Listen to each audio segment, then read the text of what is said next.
Less than 100 years ago, the British ruled a quarter of the globe and 1 in 5 of the global population. The British Empire was the biggest there's ever been. And even though it's long gone, its powerful legacy remains. It used to be the case that people were happy, proud even, to declare themselves imperialists. But now, across great swathes of the world, that sounds like a badge of shame. In this film, I'm going to examine not whether the empire was a force for good or discover how filmmakers have altered their perspective over succeeding decades. I'll span the globe, like the empire itself. I'll see how Britain's Caribbean colonies grew rich on slave labor. Slaves were expendable. The life expectancy of a slave was 7 years. How chaos gripped India when independence came. Britain, the once great colonial power, looks on as India burns. How Africa was plundered for her mineral wealth. Millions of pounds worth of diamonds represented not money, but power. They called it the empire upon which the sun never set. Though it's now gone, the arguments, the divisions over the British Empire are very far from being settled.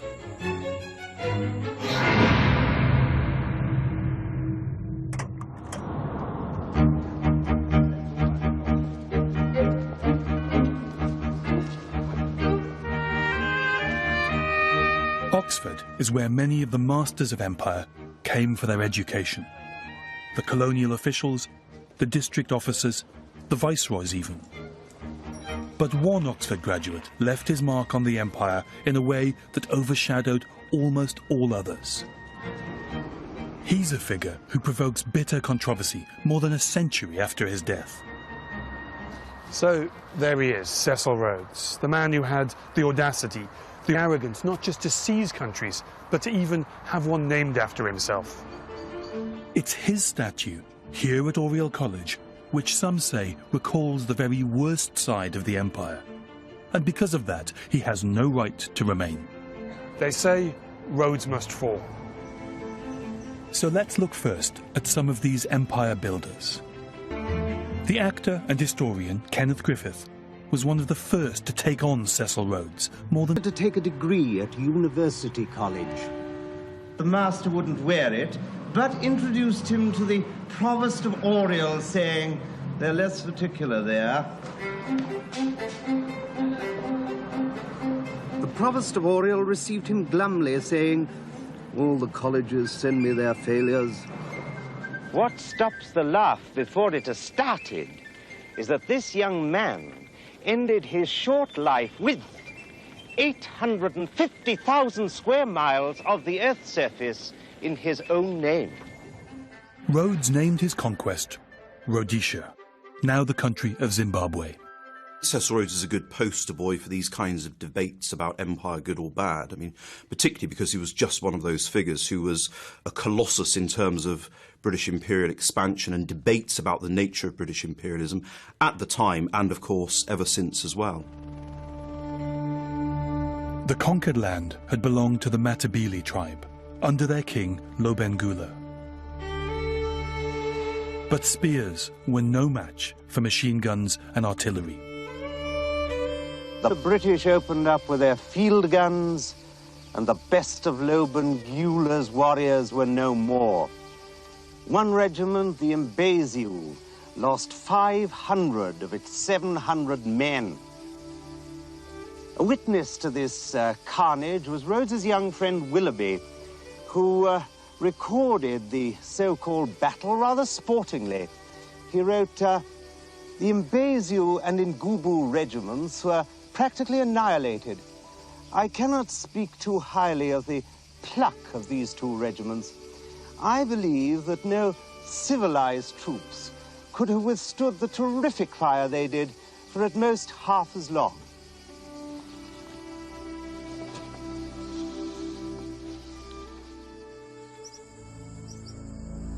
Bear in mind that this film appeared in 1971, when a guerrilla war was raging between African nationalists, including descendants of the Matabele, and descendants of the white settlers, in a country which didn't abandon the name Rhodesia until 1980.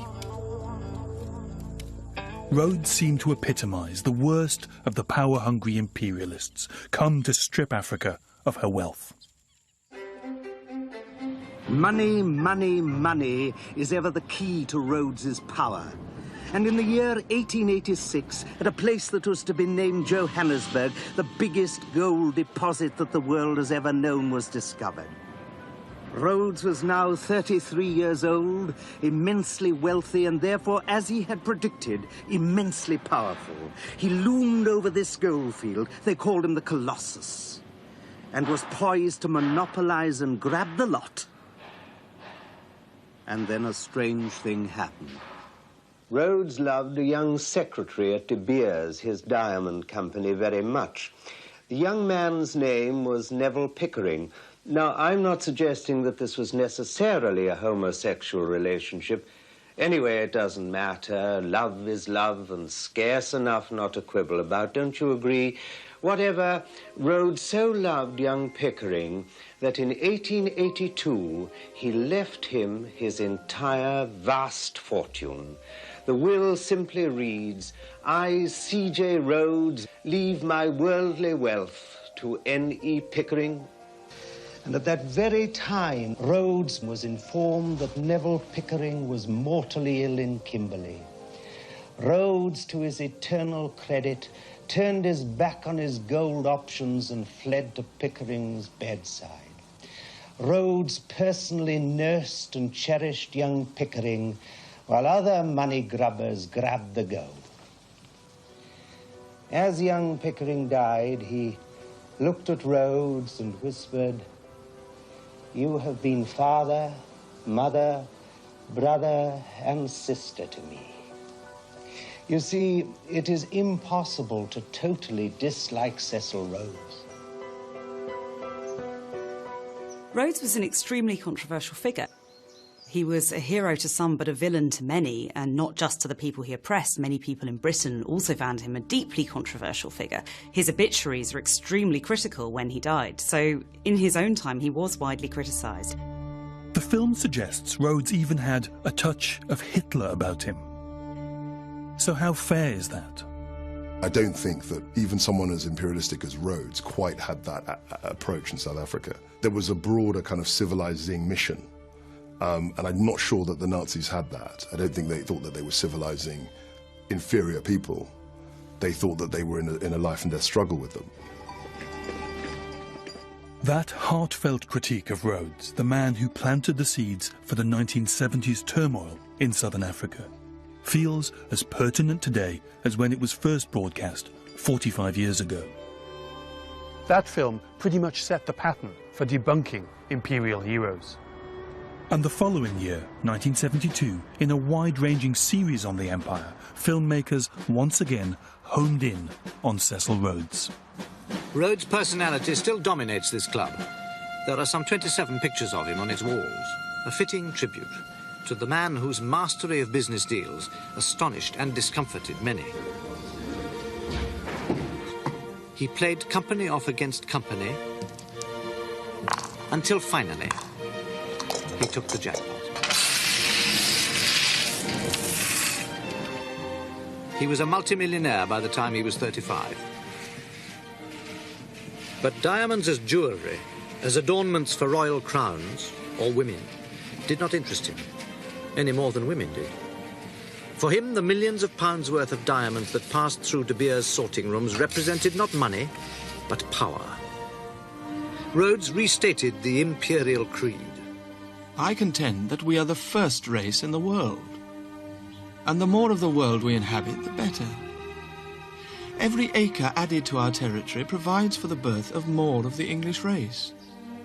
I have viewed the people of the world and have come to the conclusion that the English-speaking race has the highest ideal of justice, liberty, and peace. Therefore, I shall devote the rest of my life to advancing the English, the greatest people the world has ever seen. In the post-imperial early 1970s, with Britain's economy on the slide, Rhodes's racist creed seemed particularly out of place to many historians. Preoccupations of the time affect history. Every historian is completely influenced by his or her time. In the 60s and 70s, you know, we might be interested in Marxism. Obviously, there's a Cold War going on. And so you have a Marxist interpretation of empire.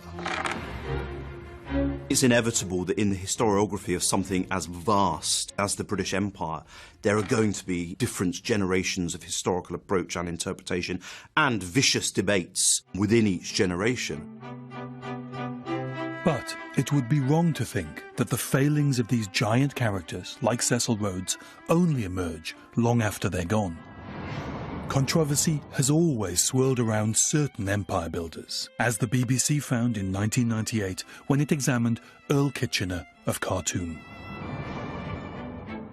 Once the most famous face in the world, Kitchener, Britain's military chief in the First World War, played a controversial role a decade or so earlier in the South African Boer War. His legendary organisational skills seem to have deserted him. He was nicknamed Kitchener of Chaos. His own troops were stricken with illness made worse by the harsh climate and Kitchener economising on medical care. British losses mounted and the guerrillas were still fighting. Suddenly he was faced with a dreadful conundrum. Here was an enemy which would not get into the field and fight him in a pitched battle. It was a hidden enemy, and so he had to flush it out. Kitchener needed to starve the guerrillas of all supplies. Farms, crops and livestock were burnt by British troops. Boer women and children were evicted from their land and sent to makeshift concentration camps. By the end of the war, at least 26,000 women and children had died from hunger and disease. It caused appalling suffering, which was quite unnecessary. He didn't need to deny proper supplies and medical arrangements for women and children. He just wasn't interested. This was just callous Kitchener. He was not too fastidious about the means. He was very much like an engineer. I mean, he was trained as an engineer, and he took every problem he solved and took apart in the way that an engineer did, regardless of the consequences. So he thought, well, we need to isolate these communities, so we'll put them in internship camps. He didn't think of the humanity. That wasn't how his mind was structured. Kitchener's concentration camps did come in for extensive criticism at the time, and lots of people felt the conduct of that war wasn't really acceptable. Of course, now the phrase concentration camps is so loaded for us by World War II that we have a kind of, an extra horror, perhaps. As that film showed, almost 20 years ago, Kitchener's reputation is still in flux, a century after his death. I know from my own work that there is no such thing as a verdict of history. Just a fascinating but never-ending trial process, where we historians are always desperate to uncover new evidence. And that's absolutely a driver, if you like, a motivating factor in historians' work. If you want to provoke and stimulate debate, there is an impetus to try and say something different, something slightly unusual, because you can't just keep saying the same thing. Fortunately for us historians, the story of empire is dotted not only with giant, iconic characters, but also iconic milestone events, often ripe for revisionist analysis. Timewatch followed this trend for debunking by tackling what some moviegoers would have considered one of the empire's finest hours. In 2003, half a century after the movie Zulu appeared, leaving 1,700 men exposed at the camp at Isandlwana.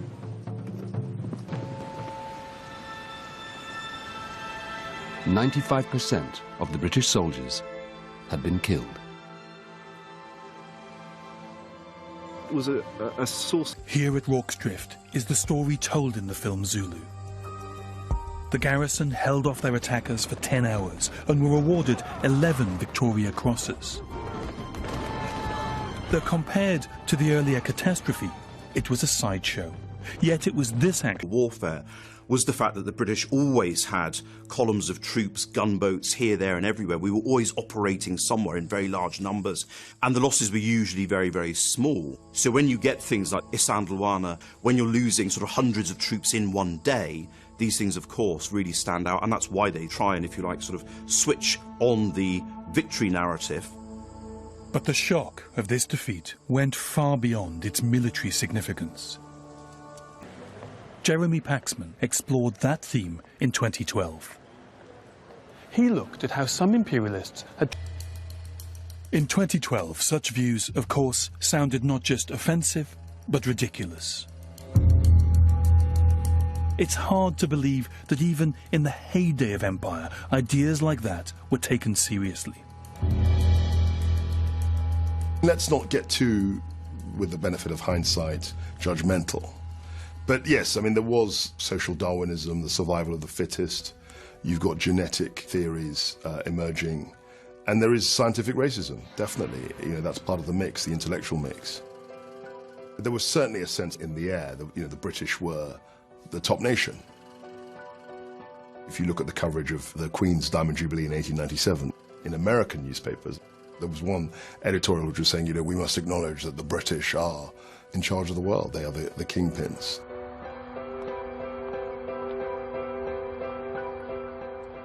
The movies and television have, I would argue, pretty much defined our image of the empire as it was in its Edwardian heyday.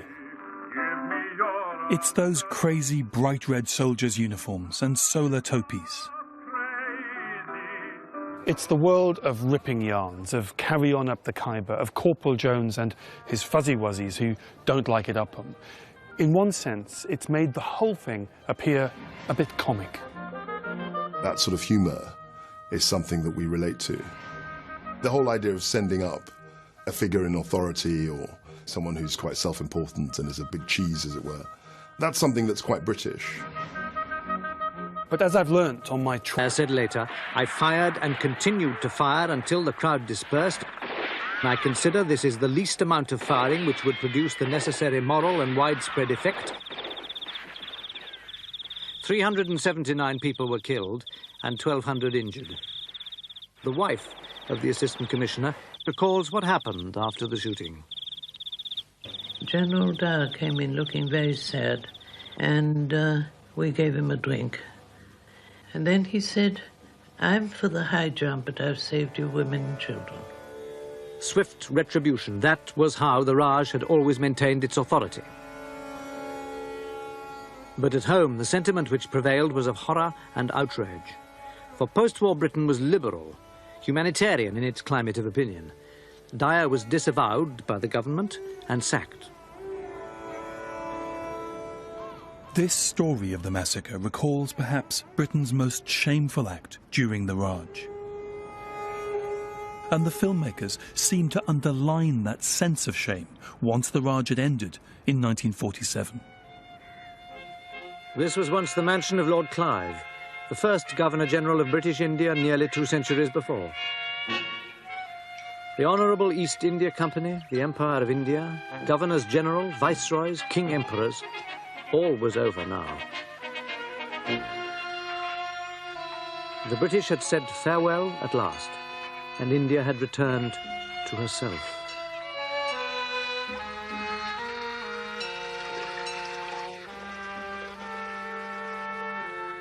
Once these pillars had proclaimed a conqueror's pride, now they served to dry the hand-moulded cakes of cow dung, which are the staple Indian fuel. Eternal India's epitaph for an empire.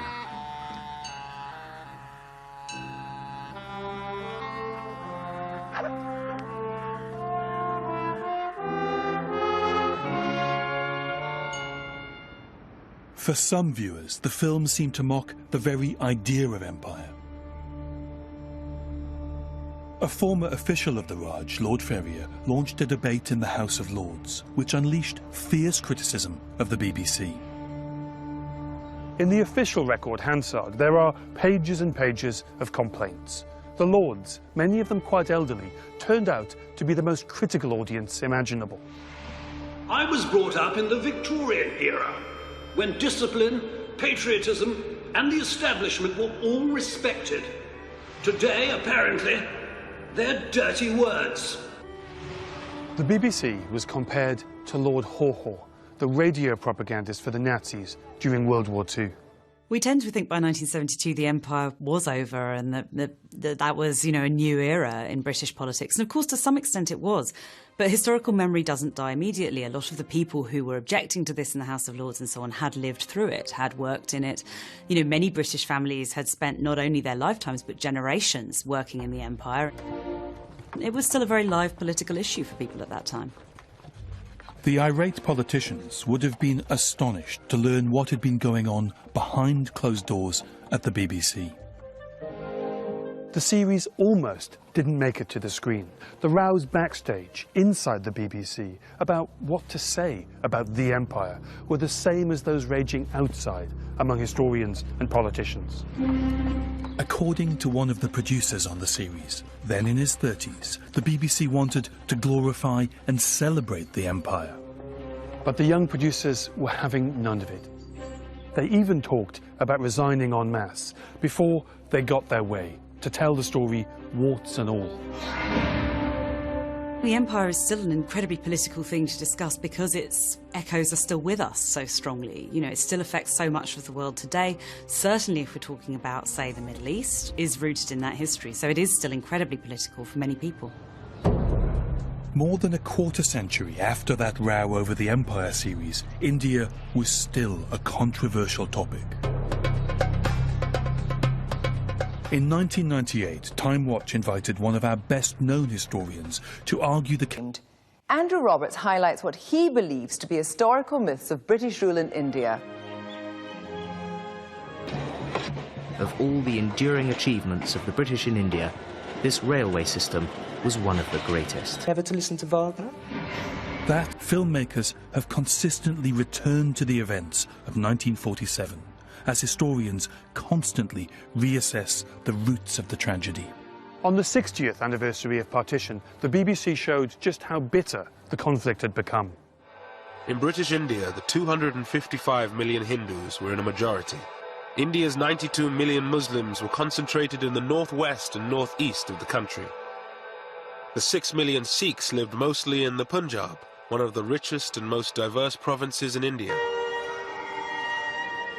Muslim fears that Hindus would dominate an independent India drove the demand for a separate Muslim homeland. With religious hatred and suspicion growing, the dream of a united India seemed to be falling apart.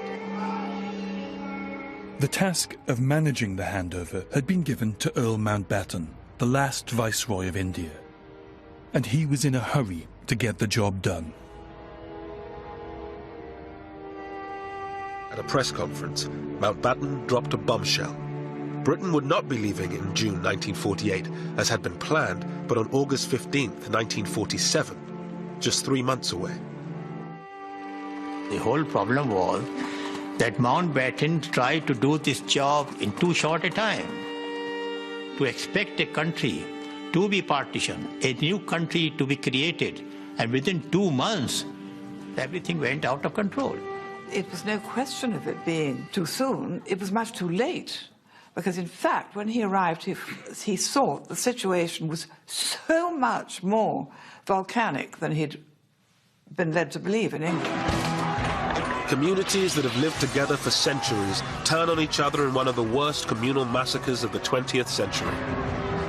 Britain, the once great colonial power, looks on as India burns.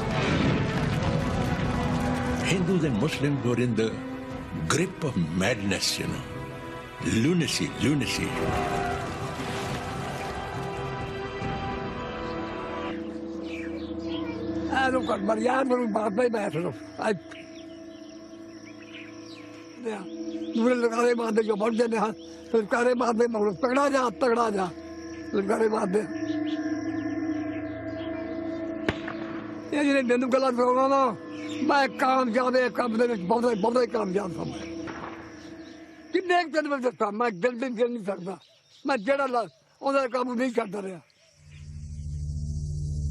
In the coming months, around 15 million people made the journey from one side to the other. At least 1 million were dead. Thousands more lay abandoned in makeshift refugee camps, stuck on the wrong side of the border. In only a few months, India had been divided along religious lines. The Indian part of the Punjab was cleared of nearly all its Muslims, while Pakistan was emptied of most of its Sikhs and Hindus. The border, created in 1947, would become the focus for 3 wars and 60 years of animosity between the government of India and Pakistan. There was very much, at the time, and certainly looking back, a damned if you do, damned if you don't scenario. There were some senior British politicians in government who would have liked to have stayed for another 15 years to make the handover more successful. But of course, nationalist politicians, quite rightly, want the power now. Story revived to meet a significant anniversary.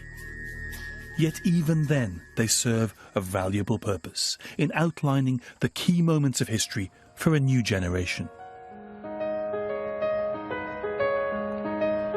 I've seen how the imperial legacy in Africa and India has been the subject of often controversial filmmaking for many decades.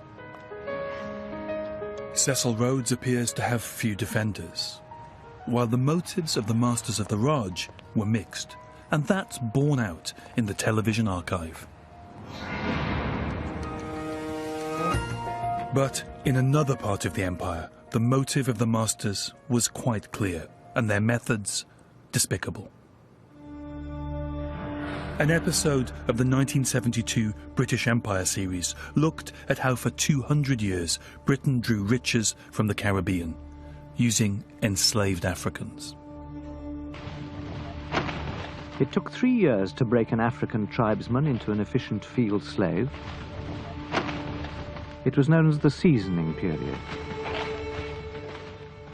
1 in 3 of the slaves died during seasoning, of disease, overwork, ill treatment, and suicide.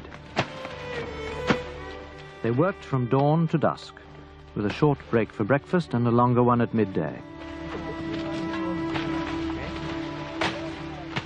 Though the work in stifling cane fields was back-breaking, crop time seemed the best in the year to the slaves. Then at least they could stave off hunger by chewing cane, and they were even given rum to keep them going.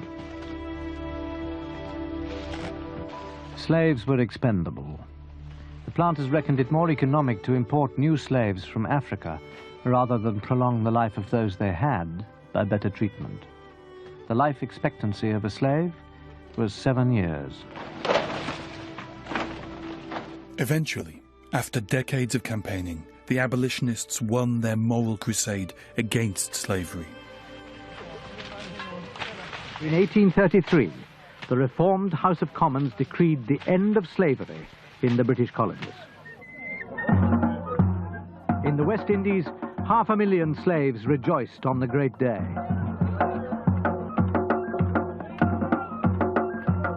In 1972, filmmakers largely accepted that the slaves were freed on moral grounds. Since then, some historians have suggested that slave rebellions and cold economics also played a role. Industrialization is far more productive than having slave labor. It's not a humanitarian thing. People work out that slave labor actually isn't that productive. You've got to feed them, you've got to look after them when they get sick, you've got to house them. And actually the industrial system, if you like, where you pay people and then they look after themselves in theory, or are not looked after, was far more productive and profitable. The film appeared in the early 1970s, at a time when Britain's relationship with its former colonies was hotly debated. Although the sun had finally set on the empire, there remained the legacy of those imperial citizens who claimed their rights to settle in Britain, which many regarded as the mother country. Immigration was the big issue, and filmmakers in the 1970s began to ask whether high levels of immigration were desirable, and also if those who came were getting a fair deal. There have been blacks in Liverpool since the 1770s, a consequence of the shipping trade with West Africa. In those days, black slaves could be bought in Liverpool. Later, African seamen settled here, and then in the 1940s, the wartime government recruited West Indians to work in British factories. For generations, these black men have married and lived with white women, producing a half-caste community that is British by birth and Afro-British by race. What's life like in this estate? It's all right, you know. I've got friends with the woman next door. Some people are all friendly in the neighbourhoods, but the woman next door is very friendly, you know. Is she white? Yeah. Yeah. She's white. But locally born Liverpool blacks want more than neighbourly tolerance. They want equality of opportunity, a fair share of whatever jobs this depressed area has to offer. According to race relations workers here, many Liverpool employers have discriminated against the black community for so many years that the practice has become an accepted fact of life. Even in its better days, Liverpool has always had twice the national rate of unemployment, and always the blacks have found themselves at the end of the queue. There's got to be a policy of positive discrimination. They've got to come forward and they've got to allocate jobs to black people. They've got to recognise that black people exist and black people need to be catered for. Kids 17, 18, 19, they have a right to say, what is this white society doing for me? Filmmakers were keen to explain, in the simplest terms, the new law to protect the rights of immigrants, which had just come into effect. It's an attempt to change people's attitudes. Take employment first. This man is after a job for which he's qualified and which he knows exists because he's seen it advertised. He applies for the job, but the employer turns him down. That rejection could be against the new law. An employer may not refuse a man a job or deny him promotion or pay him less simply on grounds of race. The same man is now looking for somewhere to live. He goes to a boarding house and he asks for a room. If the owner turns him down, apparently on grounds of race, he can take the owner to court. The law applies to hotels. Indeed, it's now unlawful to deny a person any goods or service on racial grounds. Whatever the law said, not all of the recent arrivals felt welcome in Britain. It's now 25 years since Commonwealth Asians first came to Britain in sizable numbers. At first, the men came alone, uncertain whether they'd stay. But later, most of them sent for their wives and transplanted their roots and their culture. And now there's a second generation of British Asians that knows no country but this. The British don't accept me because they say, although you possess a British passport, and although I've lived all of my life, almost all of my life in this country, they will not accept me. We are stuck, in a sense, between the two cultures, the Western and our own culture. The old Jewish quarter of Whitechapel, now occupied by one of the least favoured immigrant groups in Britain, the Bengalis of Bangladesh. The parts of Bangladesh they come from are among the poorest in the world, and they face bigger problems of adjustment to British society than any other immigrant group. The result is tension and sometimes violence. The window has been broken and went upstairs. When they threw the bricks, the glass went everywhere in the room, and the baby was sleeping in the cot, and baby had bruise in the face, marked. Two men may be in the top, and one is putting a knife in cut this that way. In 1994, using newly released official papers, Timewatch explored the history of immigration from the former empire. In an episode which resonates today, politicians apparently underestimated how many people would take the opportunity to settle in Britain, causing concern in some communities. By the early 1960s, some of those who lived in the communities where the black immigrants had settled felt emboldened to speak their mind. Well, it's no good for folks saying as people will mix, they just won't. They're a nuisance at work, they won't work. And for folks who got them living by them, they're a more nuisance still. I think they should live in a district all to themselves, because I've got to bring this little boy up amongst them. The problem arose from a miscalculation made in the late 1940s. British subjects numbered nearly 800 million people. From whichever country they came, they had the right to work and settle in Britain, a right enshrined in the British Nationality Act of 1948. It was assumed that only a few of those subjects would actually exercise their right. But with the passing of the new act, the children of the empire began to come home. Leaving behind poverty and unemployment, they were hoping for a better tomorrow in Britain. Timewatch revealed how quickly the policy of open-door immigration was called into question and how the whole subject became mired in politics. Official documents that have recently been the subject of academic study reveal that within months of enacting the 1948 Act, the authorities were already alarmed by its implications. In April 1954, a meeting was convened to build a case for legislation intended to withdraw the automatic right of abode in the 1948 Act. In November 1961, amidst heated debate, the government introduced a bill to limit immigration from the old empire. Despite those first measures to control immigration more than 50 years ago, the subject remains very much alive. As recently as 2012, filmmakers were able to demonstrate just how firmly shut the once open door has now become. The children of those who would once have claimed an entitlement to enter Britain face a treacherous journey and a cold reception. Illegal migrants from India trapped in the UK without a home, work, or even an identity. They pay people smugglers thousands of pounds, yet sometimes end up penniless and destitute.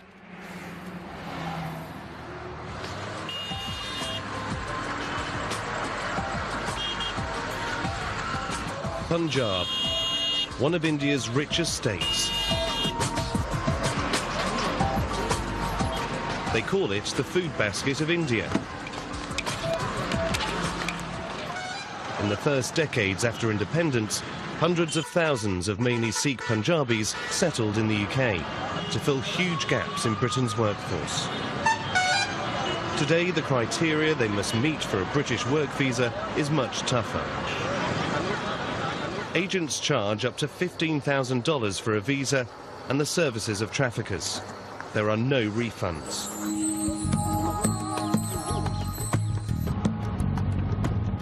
This is Southall in West London. It's home to a huge South Asian population, one of the biggest concentrations outside India. Over the last 20 years, illegal immigrants from India have added to that population. But for new arrivals, life here is tough. From sunrise, hundreds of illegal immigrants descend on the train station car park, a regular pickup point for cheap, illegal labour. A lack of work is pushing illegal workers into the very poverty they hope to escape.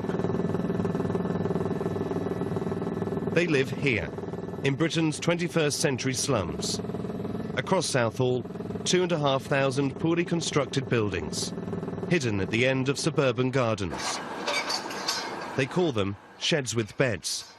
Many built without planning permission, others converted garages. This is just one street, and on the end of each garden there are brick buildings like this one, all with windows and doorways leading to this alleyway, and they just go on and on and on. Increasing numbers of illegal immigrants are giving up on their life in Britain, but getting home isn't easy. Of course, many millions of Commonwealth citizens have come to Britain and thrived here.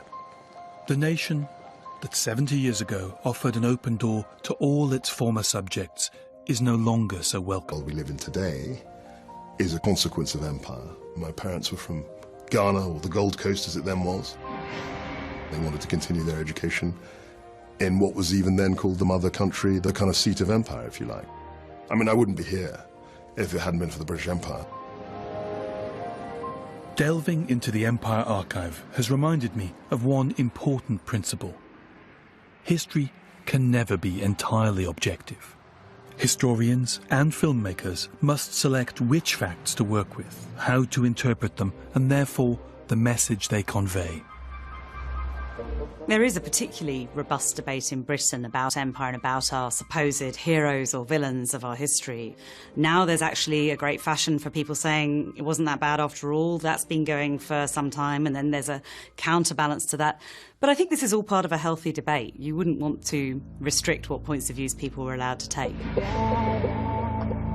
I've seen how, in the 1970s, filmmakers were keen to expose the excesses of empire. I builders the credit for a noble enterprise. The men and women languages together. The film recognises that those noble aims were only partially achieved by the time Britain decided to call it a day. In 1947, where they were interned like so many forlorn hostages to that old joker, history. But perhaps the last word on the British Empire hasn't been written after all. At least if that empire is thought of not in terms of scarlet tunics and flashing sabres, but language, law, and liberal democracy. Filmmakers were accused of treason, more or less, in their judgment on India. This 2002 judgment seems far more charitable. But, as always, there will be a voice to challenge each new interpretation. Even today, I think there's very much a desire in a country like Britain not to be told that key aspects of our past were desperately iniquitous. People want to believe that generally it was all okay, even if some nasty things happened. Well, unfortunately, when you begin to look at the very underpinnings of British imperialism, the underpinnings were often remarkably suspect. So even if some more benign things happened at certain junctures, that really isn't the bit of the story that necessarily should be focused upon. A more rounded story is needed, and I think the tail should never be allowed to wag the dog. In 2012, Jeremy Paxman cast his critical eye over the empire and wrapped up his inquiry by urging that we re-engage. As I've gone through the archive, I've seen historians being attacked by their peers. I've seen filmmakers pilloried in the House of Lords. Wouldn't it be wiser just to steer clear of the empire and stay out of trouble? Quite simply, it's so full of such astonishing stories that it's a constant source of material for documentary filmmakers as well as dramatists and screenwriters. And when the pendulum of historical interpretation swings so violently, it means that familiar subjects never lose. It seems to me that the documentary archive demonstrates that there's no historical subject more exciting and colourful, nor more treacherous and controversial than the British Empire. And if it gets people thinking and caring passionately about who we are and where we've come from, is that a bad thing?